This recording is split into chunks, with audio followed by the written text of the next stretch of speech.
Hello, everybody, and welcome back to another edition of the DU Crossover. I'm here with Reid from the Texoma FC Supporters Group, here to talk a little bit of Texoma FC and Portland Hearts of Pine coming Yes. at you this Saturday. Derek, welcome back to the pod. Hey, thank you for having me. Hopefully, we can get it all going this time. Get it all right there. Uh, Yeah, yeah. No, go ahead. Derek is referring to this actually is our second podcast, ladies and gentlemen. First podcast, little rookie mistake on my part. Hey, here's a nice little tip for you out there in the new podcast world that you got your little training wheels on. Do some mic checks. Make sure the volume's good, and that's not just through your ears. Record it, listen back to it, make sure you're good to go. Yeah, we had a great time. I think Charles was with us, if memory serves me correctly, and we had a great conversation about initial meetup there back in July, which we'll touch upon here just a little Yeah. bit. But yeah, first arable podcast here with Derek here in Texoma FC Supporters Group. So go ahead, Derek. Oh, yeah. No, I thank you for having me back. I appreciate that. We'll talk about, I guess, supporters group if you want to a little bit. We actually fought our way to friendship, if you will. We've got a tentative name and all that. We've got everything going with that. We'll have to talk to the Tormenta people as Yeah. Okay, hold on. I'll back up. I'll back up a little bit. All right. The club called a watch party at Wigan Gavel Public House one day, and a lot of people showed up. I didn't get a really chance to, and next away game, hey, we're going back to Wigan Gavel. Mhm. Only two people show up, Richard and I. So we kind of start talking, and we talk about some of our frustrations about not being able to get together, not being able to meet up, and things like this, and not Sure. even having a name, right? Right. So we just said we're just going to throw out a name, And I took some time and I made some designs and I threw out a name, and it was universally hated, rightfully so. And people did not like it. It wasn't a good name. I mean, Hey, let's just be honest. first thing off the press, not always going to win everybody over, so it's all right. It's all But right. what it did was it got people talking. It got people putting suggestions out. It got people saying, "Hey, this," and we finally put them all together. And we took a vote, Yeah. and they picked Flight Crew, which we didn't know at the time was Yeah. Texoma South FC. Georgia Tormentas, Yep. right? Yep. But Yes, South Georgia. Excuse me. yeah, Yep. we picked that because of Perrin Air Force Base as well as the birds. Perrin Air Force Base has a great history here in Denison and all that. So we thought that, and then we're like, well, no, I don't know if we can keep that or not. Now, tentatively, we've decided that hopefully we can talk to them and maybe start a pro wrestling-esque feud There you between go. SGs. That would be fun, but we'll see how all that goes. But yeah, we've actually got some things going right now. We put a two-pole up at the last home game against Spokane. Big Hank Hill. I don't know if you saw it. Hank Hill wearing a Texoma FC shirt. Very cool. Nice. I mean, it was my first painting party, I guess. So Yeah. Yeah. very, very cool time. Staying up late, painting, getting it all done, but very cool times. Starting SG stuff, I guess. Yeah, no, that's great to hear, SG Group, as you guys are certainly finding out, it's no easy task. It's not, no. Some people just say, SGs, yeah, those are the guys that show up and scream and holler and hit some drums and throw some smoke, and then they go in the car and they Yes. go home. That's it, right? That's all there is to it, right? No, No, yeah. no, A not so lot, a much. lot more to it. Yeah.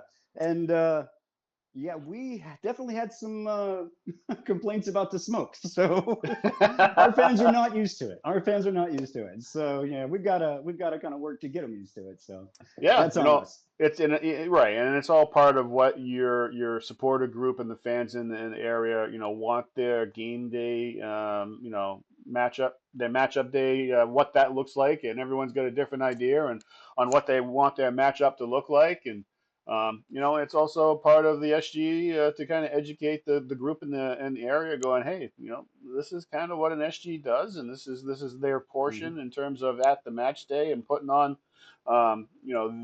these types of chants and songs and getting behind their team. And yeah, smoke is part of it in terms of celebration and all that sort of stuff. And SG certainly is a big part of educating the fan base and being that heartbeat in behind the team and keeping them supported and pushing them through. The dips, and we have, in the soccer matches and stuff like that, it happens all the time, and that's certainly part of what they do. And I'm hoping nothing but good things for you guys and going forward and building those numbers up and becoming more and more of a presence out there in the stands for Texoma FC. Um, Thank you. but so basically, just a brief summary on what we did. We last met July 12th down at your place, Yep. and a little bit of weather from what I recall. Oh, I was on my way back because I had press duties. Well, for one of my jobs here at the radio station is I host the Rock and Wrestling Radio Show, and AEW was holding their All In event in Arlington. So I had press duties, and as we're coming back, they still hadn't started the game because of the weather, and Right. it's still raining as I'm passing the stadium, and I'm like, okay, they're going to cancel this. I'm not even going to pull in. I'm just going to go ahead and go on home. I go home, they still haven't canceled it. I look on TV, they're playing. There are people in the stands. They are watching, and there's not that many. But if anyone from Texoma FC is watching, find those people, give them something, give them free hot dogs at the game. I don't know. Find those people. They are true, man. Very good on them. Sign those guys up to a supporters group if they're not Yeah, already, right? there you go. Right? It's like I need those names. They need to be part of the SG. Um, yeah, so that going into we finally got a chance to kick the ball. I think it was pretty close to midnight, 1 in the morning, Mm-hmm. somewhere in that neighborhood, if I remember correctly. The score line ended up being 1-0 at the end of the night. Hearts pick up. Well, to be fair, I said it was going to be 1-0. Okay. Yeah, I just said see? it was going to be the other way. That's right. So 1-0 and the reverse for Derek's prediction. Hearts come away with 3 points in that match. I kind of did a quick look through here and the basically the statistics for that match, and it looked like it was kind of an own goal early on in the 5th minute. Uh, Masashi Wada passing it into Washington on the edge of the 6 yard box in front of goal. Washington making a strike on the ball, and it actually went in off from number 22, William Perkins, own goal. So a little bit of a deflection into the back of the net, and that was the only goal of the match. Back and forth between Texoma and the Hearts of Pine, but one goal would be all we would see on the night. And then very, very late in the match, first minute of extra time, 90 plus one, if you will. Luke McCormick, second yellow for arguing, and he'd be sent off, and Texoma would finish the last little bit of extra time at down at 10 men. So that was kind of a quick recap of kind of our first meeting back there in the middle of July. And that would kind of lead us into a little bit of a summary of kind of where we last, have seen Texoma FC. I remember Texoma going on a tear about probably just about past a third of the season, I would say, somewhere in that neighborhood. The first kind of slow start, kind of languishing down and in the bottom two or three of the table, and then all of a sudden turning it on and actually absolutely just crushing opponents through I don't know some 5 or 6 matches and just points hand over fist and climbing up into the table.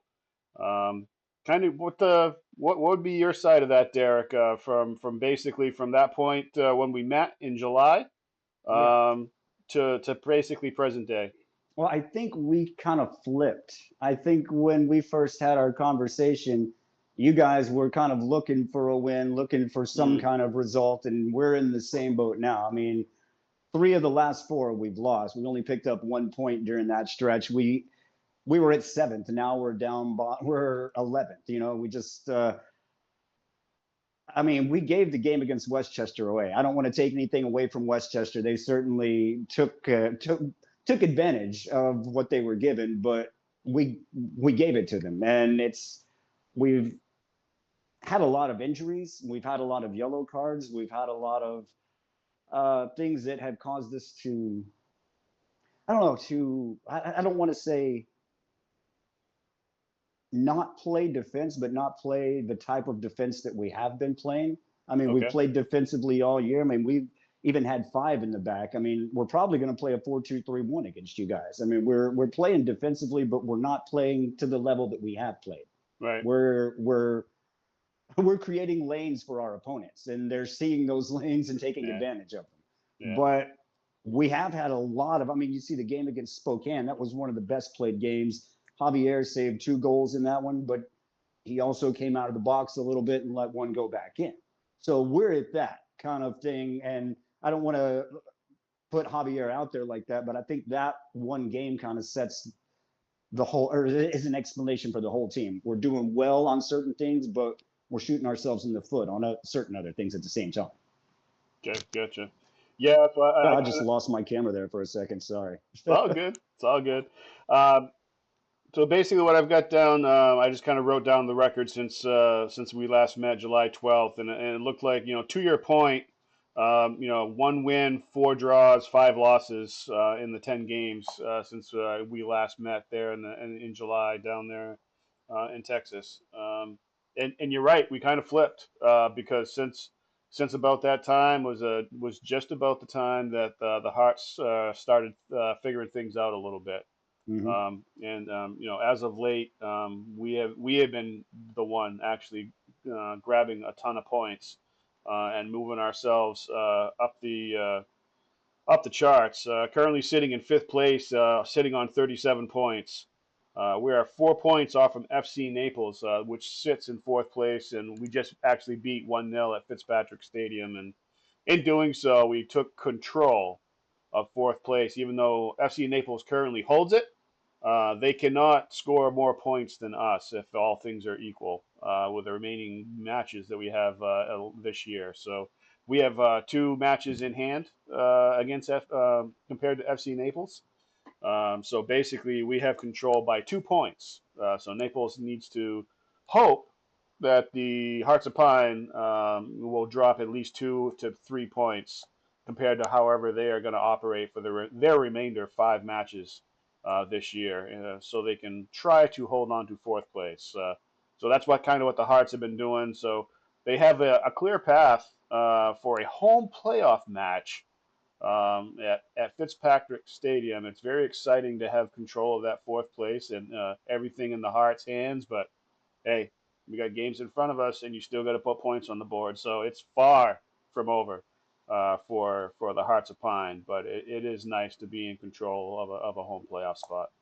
Yeah, I mentioned my son writes for Southeast Soccer Report here. He had a section in his match preview that was I don't remember the exact title, but it was "Win Now or Hope for a Miracle." And it's, I mean, that's kind of the position we're in right now. We've got to pick up a win. It's not necessarily a win out type of situation, but it's gonna be mostly a win out type of situation. I mean, that's kind of what we find ourselves in right now. I mean, you can say that injuries have played a part in that. Sure, horrible timing for some dual yellows have played a part in that as well. But a lot of it has been our part as well. It's just on the team. But there's some things like okay, we see our newest academy signing, AFG, All Their Flowers Gamboa. You see some good things from him. You see some brilliant parts from him, but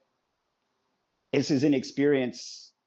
He's been brought on the last 2 games, and we've been able to see that. In this moment, do you need to test an academy player when you need a win? That's kind of the question that we ask. But at the same time, we don't know what's going on with injuries. We don't know anything like that. So we just have to hope for the best as fans and, cheer our hearts out anyway. Yeah, I got you. So just kind of moving on a little bit from the standings. Just kind of wanted to get into touch upon a little bit of the Hearts. Yeah, it had been basically those last 7 matches, like I kind of previously went over in terms of getting all those points. Last 7 matches, we've been unbeaten, 5 wins, 2 draws. Just to kind of put numbers to how we got those points. We last lost back in August 2nd against One Knox. So, and we have to go see those guys again. So back to my point Yeah. of you got to go out and get those points. We're going to go visit One Knox, which we've already lost to this year, right?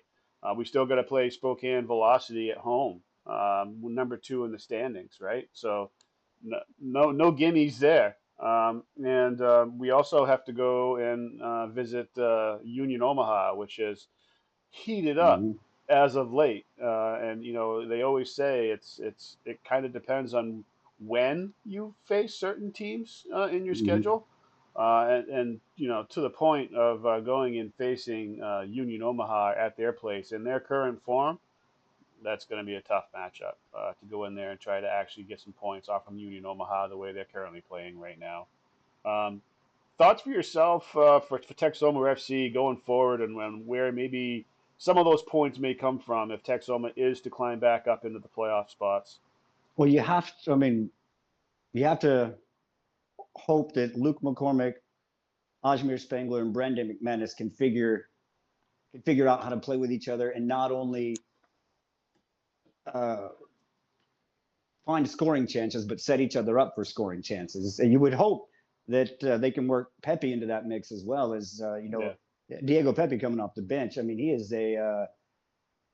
he can change a game very quickly. I remember he came off a bench one time and scored two just very in a very quick manner. So I like that. I would hope that they can keep that up, but you've got to work on the defense. You've got to shore that up. You've got to. I mean, I'm not sure what injury situation is. I don't know why Preston's not out there.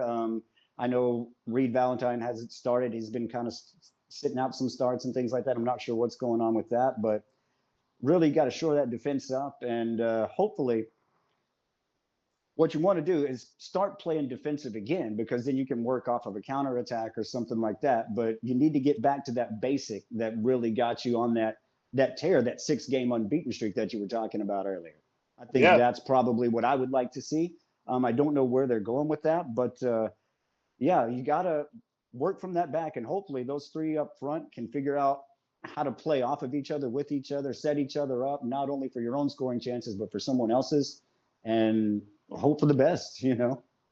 If Texoma could go back and try to kind of recreate that mojo that we talked about there, like some starting some approximately a third into the season when you guys went on that tear, if you could just kind of recreate some of that, I think Yeah, I mean, I can't tell you how much losing Bort like just hurt the attack of this team. Of course, Solo's going down. We're not sure when he's coming back. Solo went down during the Red Wolves game, I believe. He scored that winner like almost right at the death of that, and he had to be carried off the field. Like he literally had to be carried off the yeah, field. But yeah, those two really, I mean, Bort, you cannot. I mean, I cannot understate how much it hurt to lose Bort for the season, and then to lose Solo on top of that. yeah, I think that has been a real big play for us. yeah. It may be tough to kind of put that back together then, huh? Yeah.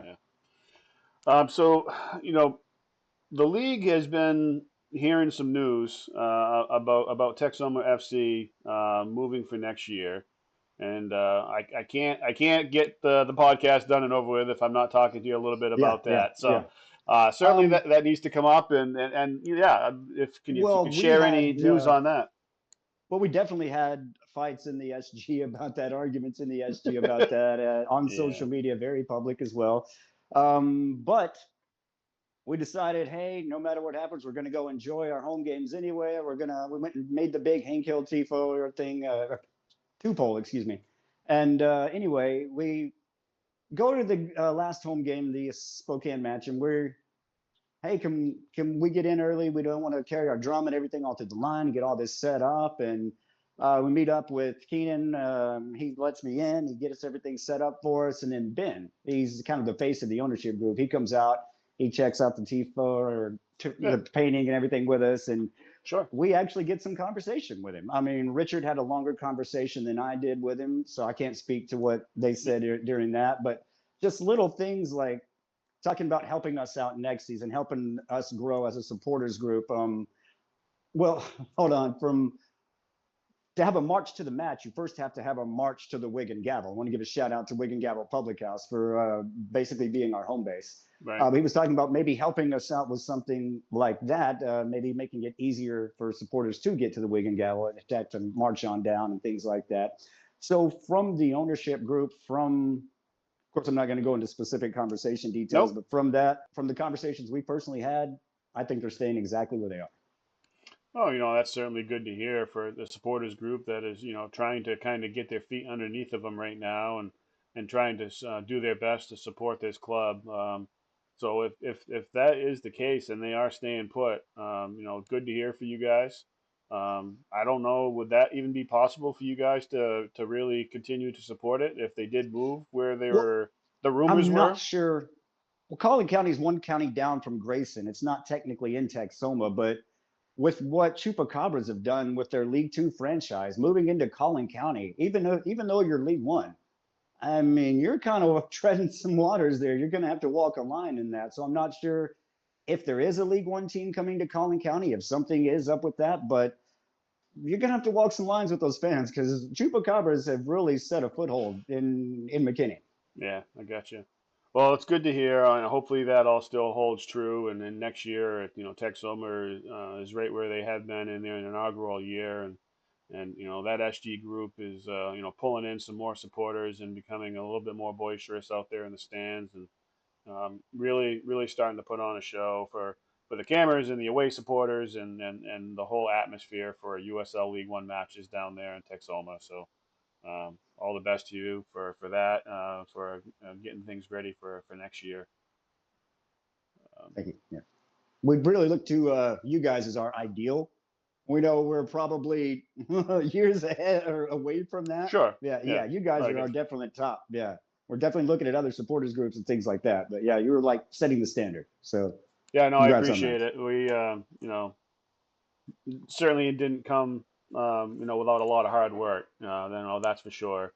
I think, I talked to you before about, the build for the DU and even for the Hearts of Pine was a slow one, right? Some 4 or 5 years in the making, and we had a chance to do a lot of conversations with the people in the area and what a supporters group was supposed to look like, and what everyone's opinions on what they want their match day to look like, and things that they hold close to their heart that they wanted to go ahead and make sure the SG was presenting.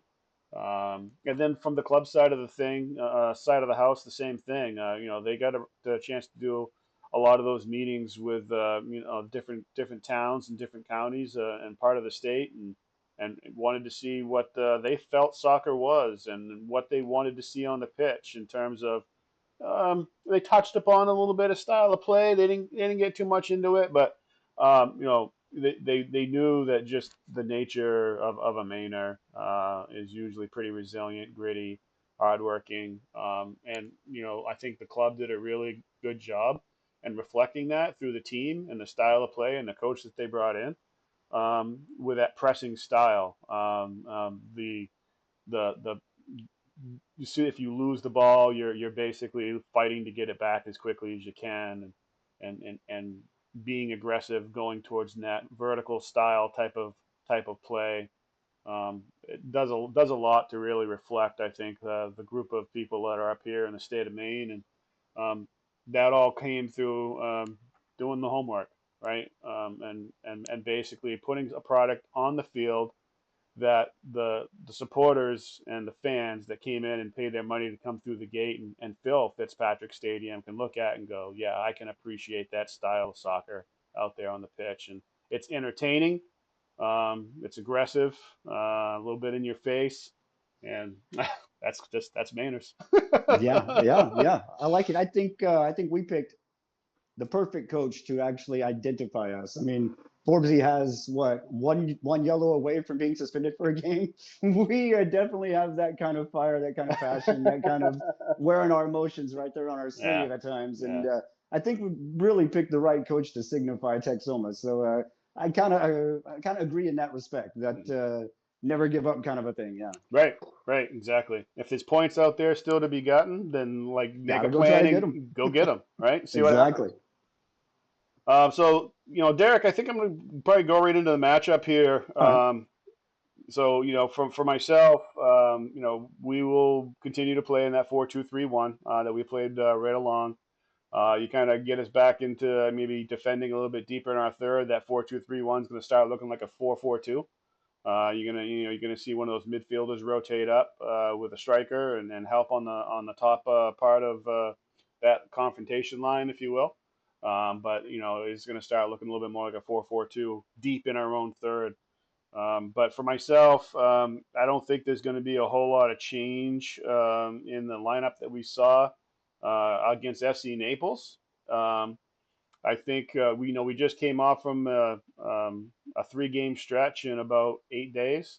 So we've got another series coming up, starting off with Texoma FC. And then we're going to have a kind of like a one-off with One Knox with your typical 7 days in between. So that's kind of like you got a nice one match on the weekend type deal for you. Mm. And then we'll get into our last series of 3 matches to finish everything off, and um, that's kind of where Spokane lives. That's where AV Alta lives, and I forget who the third team is in that last three. But that's kind of how the rest of the season is looking for the Hearts of Pine. But for the lineup Mm. for the Hearts that I can foresee head coach Bobby Murphy putting on the field this weekend when you guys come up and see us here at Fitzpatrick Stadium. Mo Mohammed would probably be our right back. Vinberg at right center back. Kamali Green left center back. And Nathan Messer will be our left back. They'll probably be the back line with, of course, Hunter Morse in goal. That's probably what you'll see this weekend. In terms of our midfielders, Lopez, Michelle Poon Angeron, and Masashi Wada will be our midfielders. Our wingers would be Ollie Wright on the left and Walter Varela on the right. And up top, our striker will be Titus Washington. I think that will be our 4-2-3-1 that Bobby Murphy will put on the pitch. Um, and I think kind of going into the matchup, um, I think it's going to be the same old story in terms of trying to be aggressive. Within the first 15-20 minutes, trying to get a goal. Basically, wanting to get up early and try to just impose the will on opponents. That's typically what we like to try to do at Fitzpatrick Stadium, and try to make it really really tough on people. And the Dirigo Union doing what they do, getting loud and willing on their team. And making it a very, very difficult place to just simply communicate with the opposing team on the pitch and with their head coach. There's been multiple times that the head coach had been yelling out instructions to his team. They can't hear him. Uh, you see him actually cup their ears and then eventually have to run over to the sideline to try to get some instruction from the head coach because they just flat out cannot hear the coach out on the pitch. That's the type of noise and decibel level that Fitzpatrick Stadium can summon when they're at their loudest. Um, and of course, we That's have what I some would like to get to. and of course, we have some fun with it. Of course, right? Yeah. Uh-huh. You get the "they can't hear you" chant and all that sort of stuff, and I you will know. say I've had some songs and chants turned away by some of the group members. Oh, we can't say that. So I'm like, okay, okay, okay. I'm not going to throw it away. I'm just going to tuck it Tuck it in away. for later. Tuck it in for Yeah, later. we'll Yeah, bring yeah, that. yeah. We'll bring that out a little bit later. Uh, I think that will be the lineup. I think they're going to look to score early. Yeah, I think for a score line, I'm going to go ahead and give you a 2-0. I think we leave a clean sheet at Fitzpatrick Stadium. To what you had already brought up earlier, those injuries not helping you guys any, and really, really struggling to find a formula to get some goals in the back of the net and some points for Texoma FC. I hope uh, I hope you do find a formula. But I just hope it's after this weekend. Uh, and I think the Hearts of Pine are going to go ahead and get 3 points at Fitzpatrick Stadium this weekend to help get a little bit closer to that home playoff game that we want so badly, and try to steal that away from FC Naples. Keep control of the fourth place position. Get 3 points over FC Naples. 2-0 score lines. The goal scorers are going to be Michelle Poon Angeron from midfield will score, and I think Ollie Wright is going to get another one and add to his goal total for the year. So goal scorers Michelle Poon Angeron and Ollie Wright. 2-0 Hearts. Derek? all right. Well, we do need a win. we do need a win here. We don't want to have to rely on miracles, but you are right. It's going to be tough on the road in that kind of environment with the injuries we've had. What I would like to see in the 4-2-3-1, I would like the defensive to be Calfo. I would like Reid Valentine in there. He is a Von Erich. Look it up. Look at his face. He's got to be a Von Erich somewhere secretly. But I would like him back there. Ramos and Chavez as well. I would like Jordan and Perkins on the wings in the 2 there. And up in the 3, I would like that 4-2-3-1, but I would like Teddy Baker in the middle of that 3. Ajmer Spangler on the right. You want Luke McCormick on the left, Brandon McManus up front. That's what I would like to see in this game, unless we can get Solo coming back. If Solo's coming back, you put him up, you let him kind of lead and coach on the field. But with what we have right now, that's what I would like to see. I'm hoping for a 2-1 scoreline for us. I'm hoping that, because basically, I don't like it when we score early. When we score early, we tend to kind of play back. We saw it with the Westchester game. So when Westchester got that, we kind of got in that mode, kind of got in that defensive mode. We scored early, kind of protect that. When Westchester scored late, they saw life, whereas we're like, okay, we got to protect this. So what I'm hoping is that's for us. I'm hoping it's just basically the opposite for us this week, where we keep that 1-1 draw going tight, and we find a little bit of life late, and we can get a late winner in. Brandon McManus has been hot. I would expect if we're going to score a goal, he would have a touch on it somewhere, whether assisting or whether getting it in. And Ajmer Spangler or Luke McCormick, either one of those two could get a goal in as well.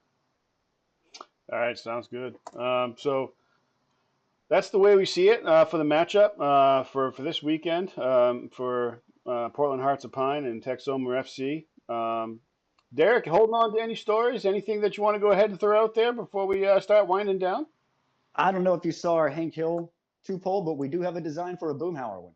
I think we're going to go all King of the Hill. I think we're going to mix it all together. So that's something to look forward to. Ain't nothing wrong with a little Boomhauer. Talking about dang old goal, man. I like that, a little Boomhauer 2-pole. You have to go ahead and send go ahead and get that thing done. You have to take a picture and go ahead and send that one up.